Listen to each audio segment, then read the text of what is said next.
नमस्कार, मैं डॉक्टर रजनीश कुमार आप सभी का एक बार फिर से हार्दिक स्वागत करता हूं। प्रिय विद्यार्थियों, आगामी महीनों में उत्तर प्रदेश लोक सेवा आयोग एलटी ग्रेड, यूपीजीआईसी, यूपीजीडीसी की प्रारंभिक परीक्षाएं होने की संभावना है। तो आप सभी प्रारंभिक परीक्षा की तैयारी के लिए क्या पढ़ें, कैसे पढ़ें?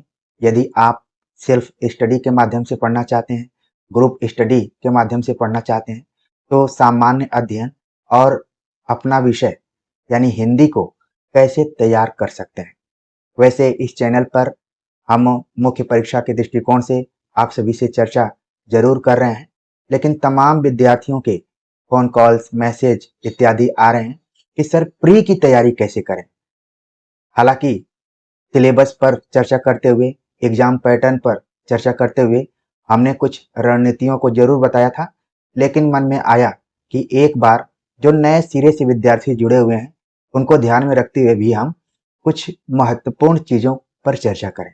तो हम बातचीत करेंगे कि आप प्री की तैयारी बिना कोचिंग किए, बिना पेड कोर्स लिए हुए सेल्फ स्टडी के माध्यम से और ग्रुप स्टडी के माध्यम से कैसे कर सकते हैं। तो सबसे पहले हम देखते हैं कि आपकी होने वाली परीक्षाओं का पैटर्न क्या है।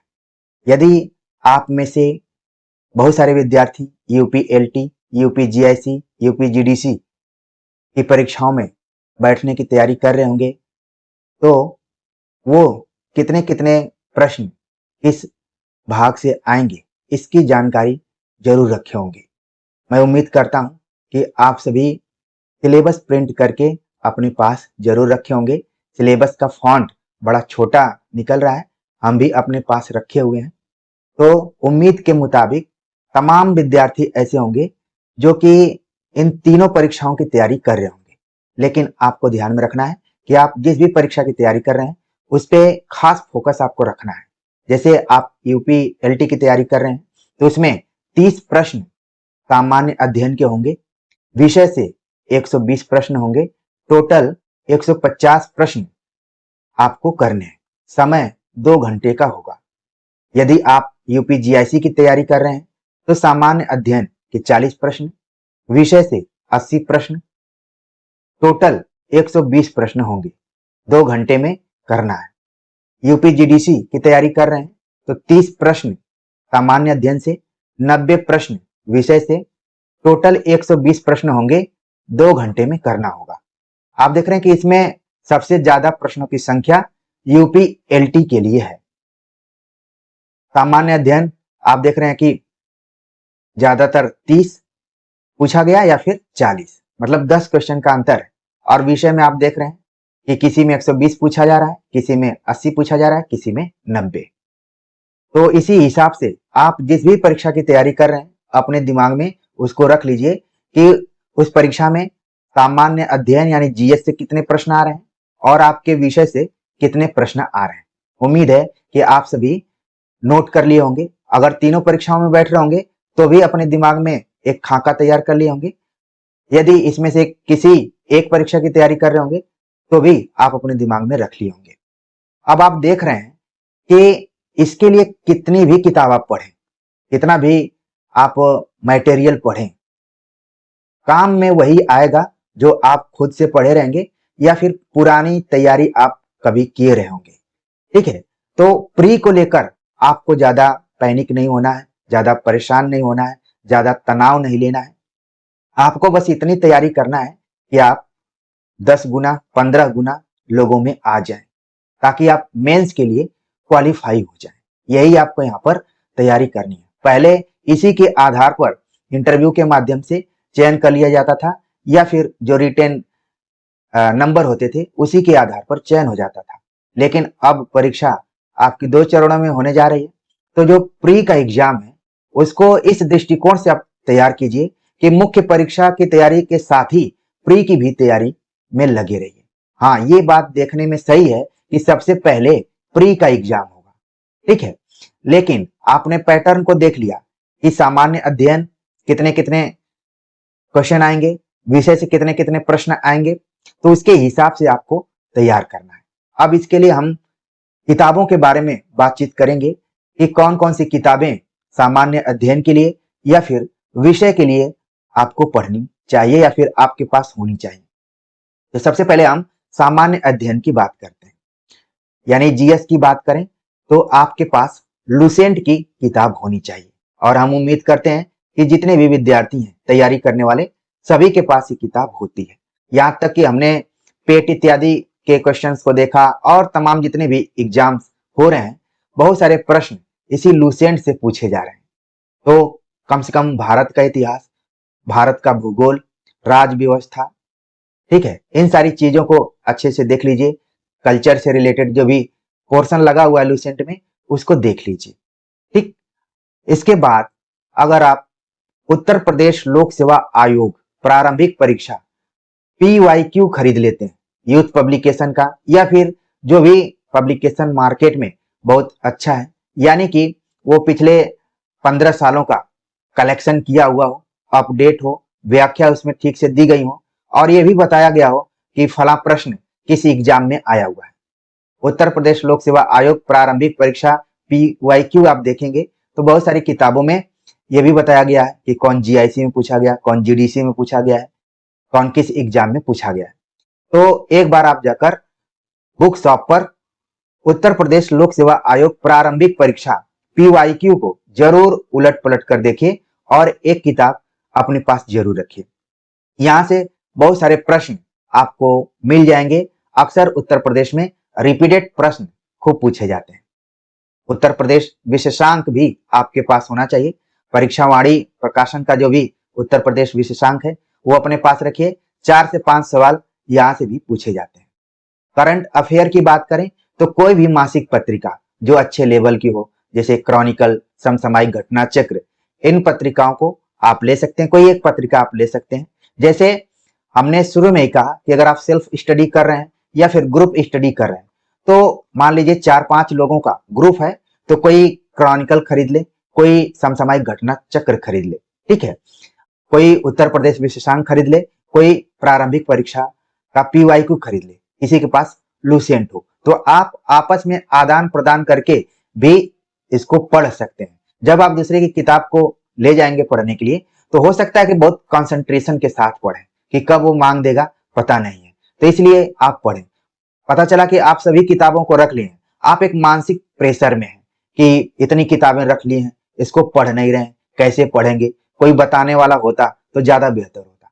तो हमारे हिसाब से ऐसा लग रहा है कि स्वस्थ मानसिकता के 4-5 बच्चों का कई बार हम तैयारी करते हैं तो हंसी मजाक में कहते हैं कि हम 4-5 का सिलेक्शन होगा, वो जो सिलेक्टेड PDF होगी सिलेक्शन वाली उसमें हम सभी का नाम होना चाहिए। इस मानसिकता से अगर आप 4 से 5 लोगों का ग्रुप बना लेते हैं तो आपकी जो तैयारी है वो ज्यादा आसान हो जाएगी। आप जो कुछ पढ़ रहे हैं आपस में डिस्कस भी कीजिए और किताबों को खरीदेंगे तो आपके ऊपर आर्थिक भार कम होगा। तो इस चीज को ध्यान में रखना है। ऐसे भी आप खरीद सकते हैं, पढ़ सकते हैं।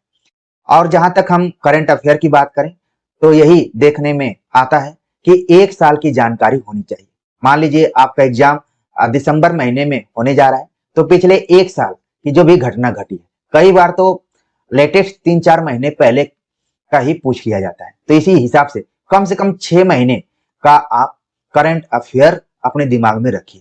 तो सामान्य अध्ययन जिसके लिए आप देख रहे हैं कि 30 से 40 प्रश्न आ रहे हैं, अलग अलग परीक्षाओं का हमने पीछे विवरण दिया हुआ था। तो इन 30 से 40 क्वेश्चंस की तैयारी के लिए इन किताबों को आप पढ़ सकते हैं। निश्चित तौर पर जो हमारा अनुभव रहा है या फिर अपने मित्रों के अनुभव के आधार पर हम कह सकते हैं कि आप कम से कम 20 से 22-23 क्वेश्चन तो कर लेंगे, ठीक है, अगर अच्छे से सही से पढ़े हैं तो। पता चला किताब खरीद के बैठे हुए हैं और परीक्षा तक सोचते रह गए कि पढ़ें तो क्या पढ़ें।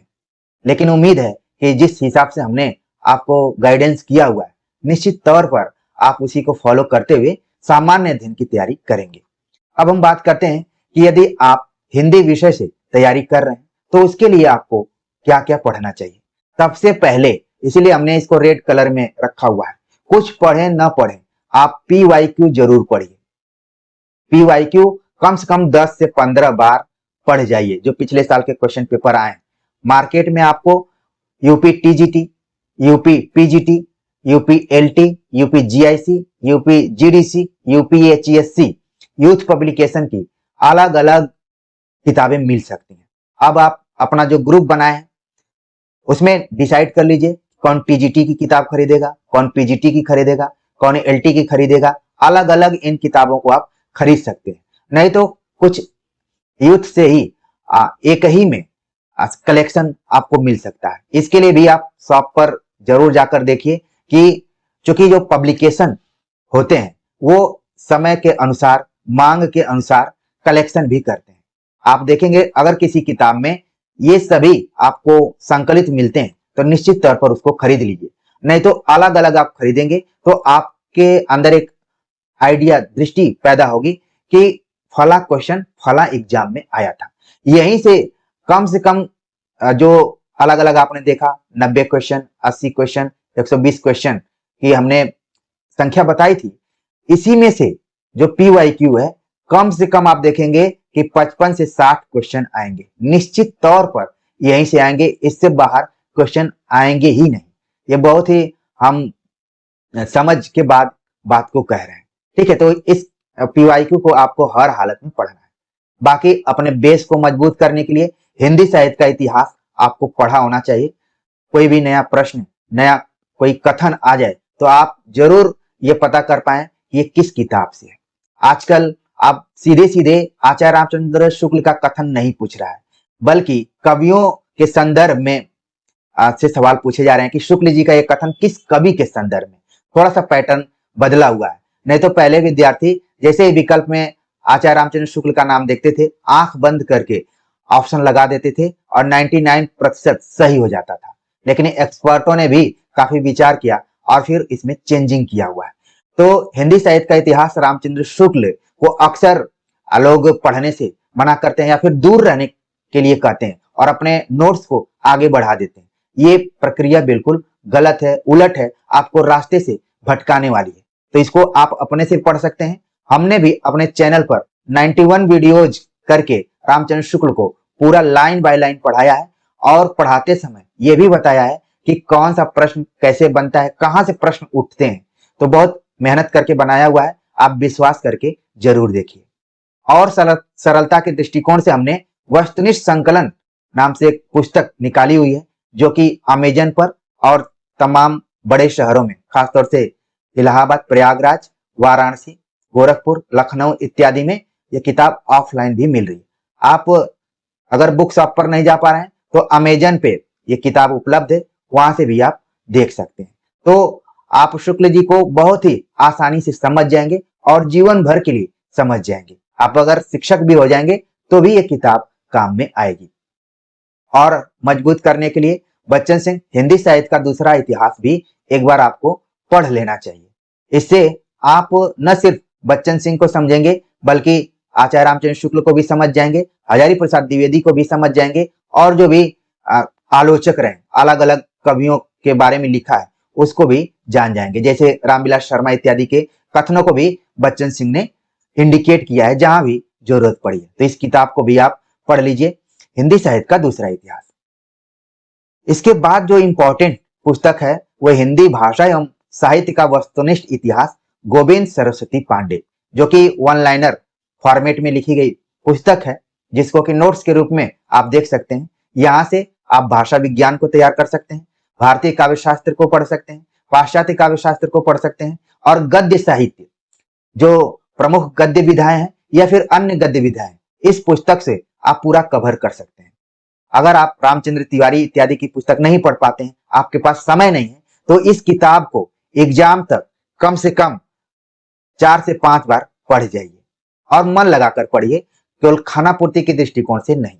तो कौन कौन सा पोर्शन आप इस किताब से कवर कर सकते हैं? कवर करने के लिए आप पूरा हिंदी साहित्य का इतिहास भी कर सकते हैं, लेकिन मेन भाषा विज्ञान से रिलेटेड, ठीक है, भारतीय काव्य शास्त्र, पाश्चात्य काव्य शास्त्र, गद्य साहित्य में प्रमुख विधाएं और अन्य गद्य विधाएं यहां से कवर कर लीजिए। इसके बाहर से कोई भी प्रश्न नहीं आएगा, क्योंकि प्रश्नों की संख्या बहुत ज्यादा नहीं है। एक्सपर्ट के सामने बड़ी समस्या रहेगी कि 90 क्वेश्चन कहां से बनाए, 80 क्वेश्चन कहां से बनाए, 120 क्वेश्चन कहां से बनाए। तो सबसे पहले वो पीवाईक्यू की तरफ जाएंगे, इसके बाद धीरे धीरे इन किताबों की तरफ भी आ सकते हैं। और हर एग्जाम में आप देखेंगे कि 15 से 20 क्वेश्चन नए ही रहेंगे, कठिन रहेंगे, वो सबके लिए रहेंगे। तो इसको लेकर भी आपको परेशान नहीं होना है, ठीक है, टेंशन में नहीं आना है। अगर आप व्याकरण पढ़ना चाहते हैं तो वासुदेव नंदन प्रसाद की पुस्तक रखिए और व्याकरण को पीवाईक्यू से भी कोरिलेट करके देखिए। व्याकरण में भी कई बार रिपीटिशन होता है, दोहराव होता है, एक से अधिक बार question same to same pattern में पूछे जाते हैं। तो व्याकरण को आप पीवाईक्यू से और वासुदेव नंदन प्रसाद से भी पढ़ सकते हैं। संस्कृत साहित्य और व्याकरण आपके यूपी एलटी और जीआईसी में लगे हुए हैं। उसके लिए हमने कई बार इग्नू के नोट्स के बारे में चर्चा की थी, अन्य किताबों के बारे में भी बताई थी।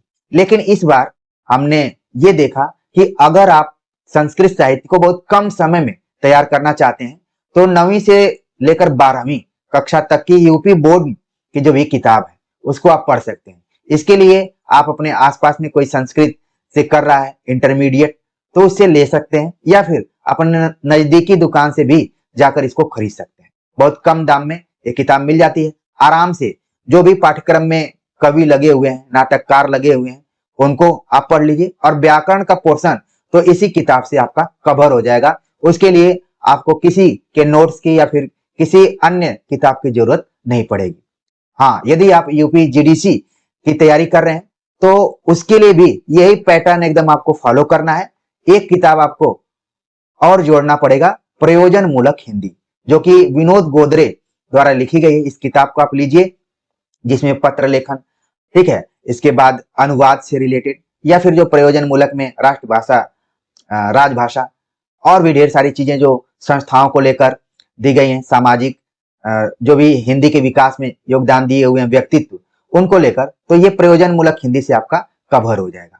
तो यदि आप यूपी एलटी की तैयारी कर रहे हैं, यूपी जीआईसी की तैयारी कर रहे हैं, यूपी जीडीसी की तैयारी कर रहे हैं, तो अगर इतनी किताबें आप समय रहते हुए पढ़ लेते हैं बिना भटके हुए, सेल्फ स्टडी के माध्यम से या फिर ग्रुप स्टडी के माध्यम से, हम चाहेंगे कि वर्तमान समय थोड़ा सा बदल रहा है। सेल्फ स्टडी में कई बार हमारा ध्यान बहुत फोकस नहीं होता है, इसलिए आप अपने अच्छे मित्रों के साथ एक ग्रुप बनाइए और ग्रुप सिर्फ पढ़ने लिखने के लिए ही नहीं, किताबों के आदान प्रदान को लेकर भी करिए कि फला किताब मैं खरीद ले रहा हूँ, फला किताब आप खरीद लीजिए, 10 दिन मैं इसको पढ़ रहा हूँ, 10 दिन आप इसको पढ़िए। आप देखिए उसमें जो कॉमन क्वेश्चन है उसको भी आप समझ जाएंगे, जो नए प्रश्न होंगे उसको अपना एक रजिस्टर आप बनाएंगे, उसमें नोट करते जाएंगे। तो प्रिय विद्यार्थियों, आप चाहेंगे तो बिना कोई कोर्स खरीदे, बिना किसी कोचिंग में गए हुए, सेल्फ स्टडी और ग्रुप स्टडी के माध्यम से तैयारी कर सकते हैं और अंततः आपको सेल्फ स्टडी ही करना है। आपने देखा होगा कि लोग नोट्स बेचने के लिए बेच देते हैं, कोर्स आप एडमिशन ले लेते हैं, फिर इसके बाद किसी का बहुत खास ध्यान नहीं होता है कि आप क्या कर रहे हैं। उसमें चुनिंदा 40-50 विद्यार्थी होते हैं जो अच्छे निकल जाते हैं, उन्हीं के नाम पे वो पूरा व्यवसाय चलता है।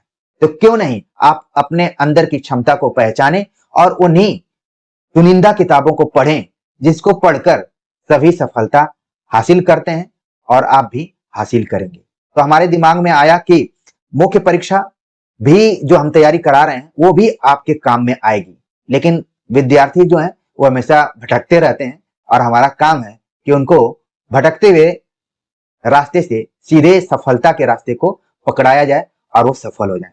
तो हमने इसी दृष्टिकोण से ये चर्चा यहाँ पर की है। उम्मीद है कि आपको अच्छी लगी होगी। ढेर सारी किताबें आपके पास होंगी, आप फिर अपना टाइम टेबल बनाएंगे और पढ़ने में लग जाएंगे। तो कमेंट करके जरूर आप सभी बताइएगा। मिलते हैं एक नए टॉपिक के साथ, तब तक के लिए नमस्कार।